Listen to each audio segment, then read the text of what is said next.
Welcome, everyone, to Prop It Up. I am Andy Lang on WagerTalk.com. Joining me, my fellow prop masters, two of my favorite people in the world. Andrew McInnis, he's on WagerTalk.com. Matt Josephs, you can find him on SportsMemo.com. If ever there was a day that really encompasses the beauty of props, it's today, because we are all going to give you our best bets. I have an NBA prop. Andrew has an NHL prop and Matt has an MLB prop. So it's beautiful. It is just everything that we love about player props. A lot of stuff going on. We got the playoffs for NHL and NBA. Major League Baseball is going on. And for me, PGA Championship is this week. So we got props for that. I'll talk about some of those. Guys, let's just do a little recap of what happened last night. I know we had some success. Andrew, I'll go to you. Talk to me about some of the player props that we saw in last night's NHL action. You and I both did very, very well on player props. Yeah, Andy, I just happy to have a Bruins victory, but most importantly, happy to have the guy that scored the winner, Brad Marchand, get the winner for me. So sometimes things work out, and last night was one of those nights for me where I had the Bruins with my clients, and I also had Brad Marchand to score a goal, and both those happened. David Pastrnak, for both of us, goes over his posted total for shots on goal. Nathan MacKinnon gets a goal, and he was plus 130. So, I think what last night really taught us is that, of course, there's going to be some guys in the plus 400s, plus 300s to get goals or to get more than 1 point. But it's also worthwhile taking some of these guys at plus 125, 130 to score goals. And I have one guy today as my best bet that I think that his price is absolutely absurd, and I will continue to bet him to score a goal. So looking forward to that tonight. But I know you had the pasta to score or get a few shots last night too, Andy. Nice to have bets like that, man. Yeah, if he gets off to another slow start, I'm going to have to send him an angry email because he was making me nervous there. He wasn't getting a lot of shots to start off the game, but he eventually got there. Matt, I'm going to go to you for a little recap on Major League Baseball. You had talk about a great winner in the White Sox game. Hopefully everyone had every over on White Sox. We had some other things. There was another couple of pitching props that you and I had talked about. I want to recap those, but what did you see in Major League Baseball last night? Yeah, White Sox against lefties. That's what we've been able to cash on. We talked about how odd that price was considering Chicago, how good they've been against left-handers, and they absolutely crushed J.A. Happ. And we talked about Tim Anderson. Tim Anderson hit a lot of his props. And, the funny thing was we talked about the runs, hits, and errors prop, and everybody's celebrating their over. And I hadn't hit my runs, hits, and errors over bet yet. But, eventually it came in because they had, 17,000 runs scored that game. So that was good. We had Kikuchi to go over his strikeout prop. We talked about Jordan Lyles. I didn't actually fire on it for the clients, but if you listened, he did hit. He did get over. It was kind of an excruciating start for Jordan Lyles because he gave up a bunch of hits and some runs to the Yankees. And then I talked about how I started playing some 3-inning bets because 5 innings were being painful. And, of course, the Reds game had a bunch of errors in the first 3 innings. It did hit eventually, but not without some anxiety because of a lot of bad fielding by both teams. Yeah, I loved that Lyles play. And in that same game, we had talked about how the number just kept getting so high that I thought there was value on the under for Garrett Cole. They got him up to 10.5 strikeouts, and he comes in at 7. So a lot of money came in on the over as it moved the line, and it comes in on the under. I always tell people everyone takes overs, and I get it because you're always rooting for the over, but there is value in the unders on some of these. So, and once again, your theory about looking at pitchers that don't have the highest strikeout totals comes into play with Jordan Lyles. I thought it was a great one. So, Andrew, I'm going to go back to you. We got several NHL games tonight. So talk to me about some of the popular players that are going to be people should be looking at for player props tonight and what you expect to see out of some of the guys. Well, I'll start with one here, Andy. It's going to involve the Pittsburgh Penguins here taking on the Islanders in the second game. Look, I think that that game was theirs to lose. Tristan Jarry, goaltender for the Penguins. I'm not really the kind of guy. Of course, I host Puck Time every day, and I never bash on goaltenders. It's just not really my thing. I'm more so somebody to throw that blame on a defender or a forward for not getting back. But the goaltender for Pittsburgh Penguins kind of let them down. I think the Pittsburgh Penguins played a much better game than people are giving them credit for based off what the scoreboard says, even though they lost just by 1 goal. But I think that their top line is going to have to be their top line. And I think that as much as I'm one to talk about depth all the time, for this team, they're going to have consistent great performances from their top players. And Jake Gensel is a player that I remember several years ago when Pittsburgh went back-to-back. He was just a young guy.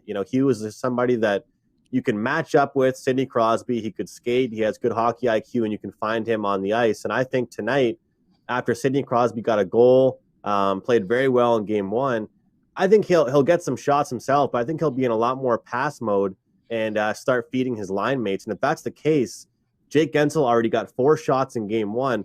I'm expecting at least 4 more tonight, and his total is 2.5. That's at FanDuel with -110 odds. So in desperation mode, I think you look at game 1 versus game 2. I think the message has to be get more shots on net. Don't try and be too fancy, and it just absolutely pepper the opposition. And I feel like that's what we will see. So over 2.5 shots for Jake Gensel, to me, is a pretty good price for my first bet here on Prop It Up. Yeah, I'm with you on that one. There's a lot of kind of surprising totals, and I just wonder if, we get the value in the first couple games of the series. The books are maybe trying to figure out like who's playing, who's getting all the shots. We saw for me, the unbelievably frustrating. I took Patrice Bergeron over his shots total in the first game, and he had 0. And then he comes out last night, and he probably had to take some ibuprofen because his shoulder hurt so bad from how many shots he took. There's one guy I wanted to run by you. I hit this in their first game. Help me out on the pronunciation. Is it Patrick Hornqvist? How do you pronounce his last name? No V, just Hornqvist. Hornqvist. Okay. So I took him under his shots total. They had it at 2.5, and he only had 2. What I really noticed is his ice time was down. One of his lowest total times being out there, and they still are hanging this number at 2.5 shots on goal, and the value is on the under. It's only -105 at DraftKings. I think that's going to make my card. I think that's worthy of a play. And you talked about once it gets to the playoffs, you see they're going to ride, their main players, and some guys are going to get less minutes. Was there anything you noticed with this prop in particular? Because it caught my eye. Just the drop in minutes really, really caught my attention. You're looking at the shots there, Andy, for that one? Yeah, shots under 2.5. Yeah, I think that, the drop in minutes it makes sense to me. Sam Bennett, though, forward for the Florida Panthers, he's been suspended for 1 game. So I feel like if you're looking at that prop, definitely important to mention he's been suspended. So I feel like we will see Hornqvist's minutes go up just a little bit. But again, he's the kind of guy that I could see be passive and kind of be a two-way player for most of the game and then take 1 or 2 shots. Not really somebody I expect to, absolutely pepper the goaltender with shots. And that's a great game and an example of looking at wash, rinse, repeat with Alexander Barkov or Jonathan Huberdeau. I'm in a playoff pool, Andy, with some of my good friends, and I have Huberdeau and somebody else has Barkov. And as far as fantasy goes or prop betting goes, that's the kind of stuff where you just, you don't think twice about it and don't try and get too cute. So I like where you're going with his under there. And I think if you're looking at betting some props with the Florida Panthers, sure, you can bet some guys on the second and third line, but I would just stick with those top guns because if they're successful, it's going to be from their top players. Matt, I'm going to go to you. Let's talk some MLB. You had a really good story about Sonny Gray the other day, where FanDuel had his prop up for all of 90 seconds, and then they took it down. They did. DraftKings did it with Desclafani today. They had his strikeout total at 2.5. And it was up for just like a minute. Yeah, it was up for like 1 minute. Somebody texted me, it was like, Desclafani's at 2.5. And by the time I got to log in, it was down. And a couple minutes later, it's up to 4.5. So, what are you looking at tonight? Some of these pitchers, hitters, any matchups that are striking your fancy? Well, I'd like to thank the Mets for finally putting out a starting pitcher so I can bet against them tonight because I do like this Davidson kid going for the Braves tonight. He had start twice so far in AAA, and he's been very good. He's got good numbers against lefties and righties.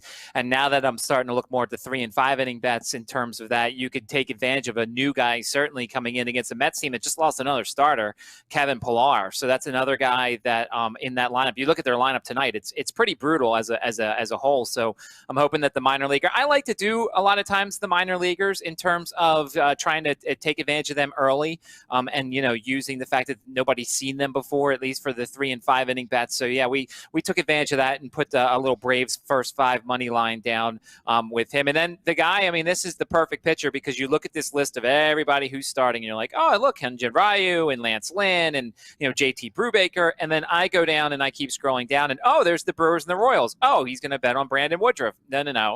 We're not going to bet on Brandon Woodruff because his number's good. 6.5 is not a terrible number, but the Royals don't strike out a ton. I'm actually looking at his opponent, Chris Bubich, and here's a guy that's come out of the bullpen. He's made 4 appearances so far this season. He's coming off a 5 inning effort, and they're going to probably get about 5 plus from him. And he faced the Brewers last year in Milwaukee, had 7 strikeouts. And to me, over 4.5 at plus money against the Brewers, who are one of those teams that strikes out a ton in Major League Baseball, and you've only seen 3 Milwaukee hitters seen him before. So to me, I'm just going to hope he gives me 5. We get the 5 strikeouts, and we take advantage of a plus price in Major League Baseball. I love that one. For all baseball bettors out there, make sure you check in on that White Sox game. They had a pitcher change. Pineda is out. Matt, I've never even heard of this guy. Bailey, is it Ober? Bailey Ober? No, yeah, it's Bailey Ober. I don't know very much about him either. But the one thing it does change is if you did take the Tim Anderson props, because I posted, and I'm going to try and post at noon every day on my Twitter account, the notable player histories. Tim Anderson's 9 of 15 with 3 homers against Miguel Pineda, and obviously now he's not starting. So unfortunately, you're stuck, but maybe Tim Anderson could get a couple of hits if you put that bet in early. Well, and also, that huge game last night, the Twins, well, first off, their bullpen's not very good to begin with, but they used a lot of arms last night. So you got to wonder if Minnesota's backs are against the wall in this matchup. So it might be another really, really good night for the White Sox. I got to talk about NBA here just for a second because my Indiana Pacers are playing tonight in the play-in game, and the hits just keep coming for this team. They have, I think it's 8 players that have been ruled out tonight with injuries. Karis LeVert just got ruled out. But I really like Domantas Sabonis. He is going to play. He's got a quad injury. This Pacers team, God love them, they just cannot stop anybody, but they love putting up points. They basically had they revolted against their coach in the locker room a while back, and they just decided we're not going to stop anybody, but we're just going to score as many points. We're going to try and win 140 to 135. The points total started off at 22.5 for Sabonis. Sabonis, it's moved up to 23.5. I would still take it. The last time they played this team, he had 30 points and 32 points before. The offense is going to go through them. Karis LeVert is not going to play, so that takes away a ton of shots that need to be filled. So look for Sabonis to have a really, really big game. Charlotte's terrible without Gordon Hayward. If I'm looking at this game, I would totally look at the over, and I'd look at some player props on the over. And then you got the Wizards and the Celtics. Without Jaylen Brown, I'd look at Evan Fournier to have a good game. He should take a lot of shots. And then I just have this sneaking suspicion that Marcus Smart is going to try and really show everybody that he's got something. This is a classic Marcus Smart situation where he says, I'm going to shoot the ball 20 times even though my teammates are open. So if I'm looking at NBA props tonight, I mean, it's nothing but overs in these 2 games. It just screams overs. So Andrew, going back to you one more time, how are some of the series looking in NHL right now? Different prices. I know the Vegas series got off to a very, very strange start. So what are we seeing in the markets for some of those series prices? Yesterday, I was happy on our Periscope to give out the Bruins to win their series at I think it was -110. They're now listed as -170 in the next game at least. So I know that. I mean, it's definitely a huge market. I think if you like the Vegas Golden Knights, go grab that ticket right now because you can get minus 120 on them to win that series, which opened up, I think, at like minus 240, something like that prior. So, look, I'm a huge fan of betting the in-game in the series. I think especially if you don't love a price, you want to look for a certain middle. Look, I would recommend people go out there right now and take a little small shot on the Florida Panthers at the price you can get them. I already liked them, Andy, prior to the series, but the price wasn't good enough. I told myself I'll just bet them during the series if I like certain spots for them and stuff like that, or bet on certain player props with plus value on their star players. But I actually don't have the screen up in front of me right now and the information. Maybe you do, but I think that the plus price you could have already gotten before and what you're going to get now after they dropped the game one, if you take away one or two of those tough plays, Tampa scored some nice goals, but one or two of those goals were off a leg or just squeaked through off a stick or off a bounce. And I think that Florida is still the better team. They got to right their ship defensively and they'll be okay. So looking at that series, I think you can take a little shot there with Florida at a great underdog price. Like I said, with Vegas, minus 120, you can get them. So right now, I mean, you got to figure out your game plan before you go in, but also play the market. I mean, right now, if you like Washington, just bet them for the series. I mean, don't even bet them, or sorry, just bet them during the games. Don't bet their series. Just try and cash in with them each and every, because the market loves the Bruins because they know people are going to go and bet the Bruins. So if you like this Washington Capitals team, don't even bet them to win the series. Just bet them money line each game. So it's interesting, Andy. Long-winded here, but I think it's a good idea to have a game plan going in, but also to react because you have to look at the stats. A lot of teams, when they win game one, it's like a 65% win rate for the last, I think it was like 10 years, 15 years of that series. So the odds are the way they are for a reason, I guess what I'm trying to say. And that, don't just jump out at teams right away just because you're getting better odds with them. They're down 1-0 for a reason.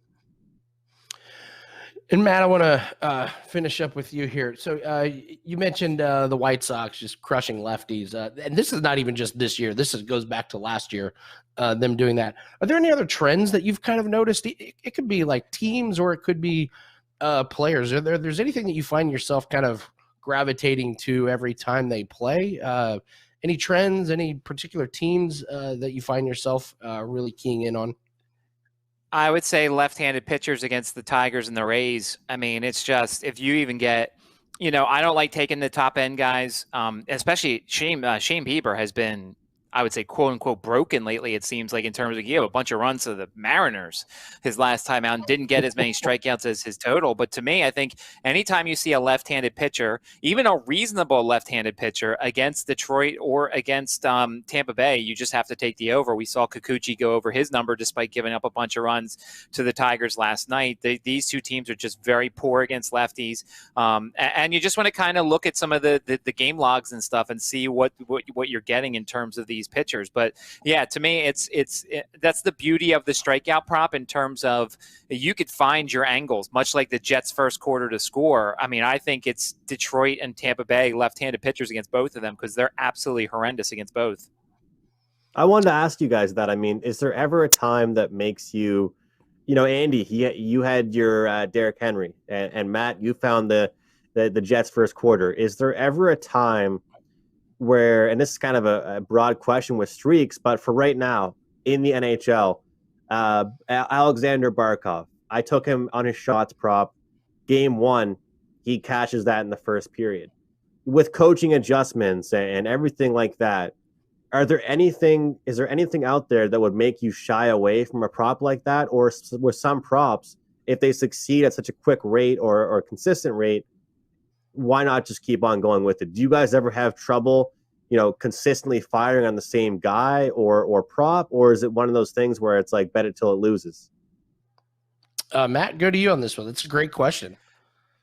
Well, I think for baseball more, it's harder to do that because you're going to see different opponents every game, especially when you're a starting pitcher because you're only pitching once every 5 days. So There's guys that I like to go to at least to start out the day. So like when I do my research and I see, oh, so-and-so's pitching, this is what I'm kind of looking for. Because obviously the night before the strikeout props aren't out yet. So I kind of have to go into it with a game plan of this is the number I'm looking for. This is what I'm going to fire on. So there are certain starting pitchers I will start my day with, but I wouldn't say that there's a guy every single day, especially, like Tim Anderson against lefties. That might be a situation where I will fire away every time, but it's hard because different pitchers, different situations. So I'd say in baseball, it's a lot harder than maybe hockey or basketball to do that. Yeah, for me, well, I can tell you right now, I have several plays in golf that just hit every single week. I'm 5-5 on one golfer in particular that I bet him in the first round. There's another golfer that I'm 6 for 6 betting on the first round. So yeah, these trends do appear. I kind of go with it. I try and not overthink it. I think basketball might be a little bit of an outlier because if you have a center that is really good at scoring points and getting a lot of rebounds, and then he goes up, against Matt's 76ers and he's got to go up against Joel Embiid, you might go, well, that's a terrible matchup. So he's been feasting on these smaller guys. Now he gets to go up against a monster in Embiid. So now might lay off that a little bit. But I find I like just riding the streaks. I like taking guys, and I say, if I can get a guy and I can go 7-3 over a 10-game stretch, that is such a huge win. That is 70% a hit rate. And boy, you'd be best in the industry if you hit 70%. Well, Andy, David Pasternak's number isn't going away. That number at worst will be 3.5 to get shots. I mean, with Barkov, that number at worst will be 3.5. And I'm really a huge advocate of these goal scoring props because you only need to hit a few, each night to come out with some decent profit. But there's a few guys like tonight, Steven Stamkos over 2.5 shots. I wanted to make sure I mentioned him. Minus 120 on that prop there. And we saw it was the Kucherov show. It was the Braden Point show. But let's not forget about Steven Stamkos. A leader on the team, and most leaders are passers, I would say. But I would say Stamkos is kind of in that Ovechkin category where if he gets the puck in the hash mark, he'll shoot it. There's not going to be a first instinct to pass to somebody else. And he's a guy as well. Give me the Stamkos, give me Barkov and Pasternak. All three of those guys, there's a good chance I'll be looking at them on their overshots probably every game of the series. Yeah, it's really good. I love the Pasternak shots, and yeah, you got to lay juice, but who cares? He just fires away, man. Get the puck on his stick and fire away. So I want to do a quick little recap over our best bets. Matt Josephs is on sportsmemo.com. Matt, real quick before we go over our best bets, what do you have on store for tonight? Only 4 plays for tonight. I've got a first 5, a first 3, a strikeout prop, which if you watch the show, you just found out what it was, and a full game total. I've got a full game total, so I got to sit and watch 9 innings tonight of a certain game. Not 3? Not 3? That's tough. 9 this time. Yeah, wow, I know okay. why you like those 3-inning bets. Yeah. Yeah, get in, get out, go somewhere else. Real sneaky. It's like the Andrew, no-run first inning play with Andy. He doesn't even finish up his scotch. He's not even done his drink. 10 minutes.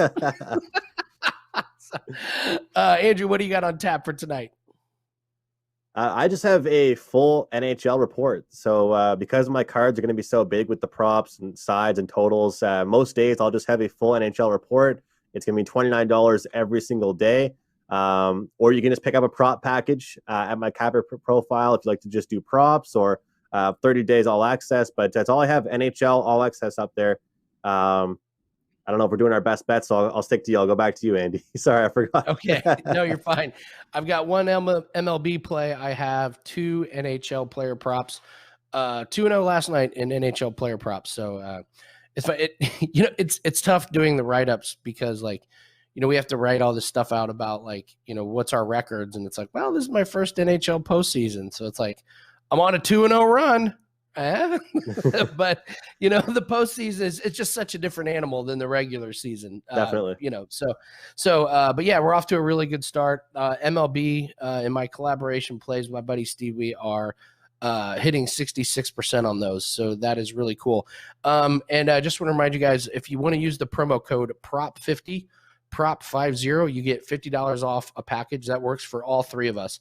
And it is a great time to jump in on that. We have NBA and NHL playoffs. Matt Josephs only has 4 plays tonight. So incredible value. You're going to get a lot of plays from Matt. So just use the promo code PROP50 for a 90-day prop package. It's basically the perfect time of year to use something like that. So Matt Josephs is on sportsmemo.com. Andrew is on wagertalk.com. And myself, I am on wagertalk.com. Really quick, I just want to go through all of us to give out a recap on our best bets. The big thing I have right now is my golf package, PGA Championship Special. Get that on wagertalk.com. I am plus 98 units for the 2021 golf season. I'm going for 200 units, guys. Fingers crossed. Can I get to plus 200 units?